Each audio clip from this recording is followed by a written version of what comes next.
One thing that we know about participatory media is that it allows for ridiculously easy group formation. You might think of the hashtag as your simplest version of this. You put up a hashtag on Twitter and you've suddenly invited anyone else who wants to use the hashtag to be part of a conversation. And these days, the difference between a conversation and a movement can be a very fine-grained distinction. Alyssa Milano said, "Hey, I've been sexually harassed." If everyone who had been would simply say, "Me too," perhaps people would see the scale of the movement. And within 12 hours, you had 60,000 women pick that up and start talking about that. That sort of thing ends up becoming a media story, and the media can talk about, this is incredible. This is something that women often didn't talk about, and now it's an opportunity to discuss how these things are changing. I would say that particularly working with young people, they are acutely aware of the power of these sort of ad hoc movements. For me, the most interesting case on this is the Marjory Stoneman Douglas kids. The survivors of that shooting in Parkland, Florida, tried to do the right thing as civic actors.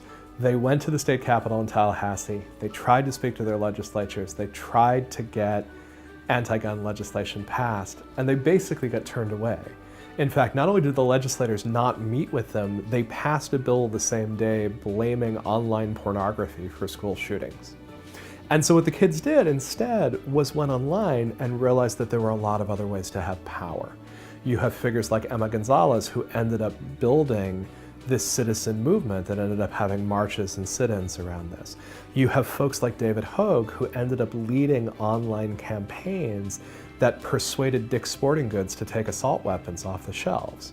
This is pretty incredible stuff. It's not just that people sort of build these movements out of nowhere, it's actually that these movements end up being surprisingly impactful. So for me, the really bit of good news at this moment is that not only are there an enormous number of people who are interested in making social change, there are ways in which they're learning to do this that are a lot more nimble, flexible, and sometimes more practical than what we've seen from conventional political change. I think a lot of Americans feel like, both on the left and the right, that this current state of things can't hold. And that feels like a moment where enormous amounts of change are both necessary and possible. I think that's true not just at the federal level, I'm seeing it down to the level of activism within the university.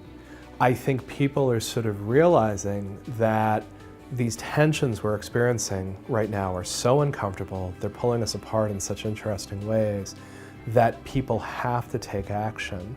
And what I'm really interested in is how do we help people figure out what effective action looks like, and particularly what effective action that isn't happening in the sphere of violence, but it's really happening in the sphere of words and images and media. And that's really the work that we're doing here.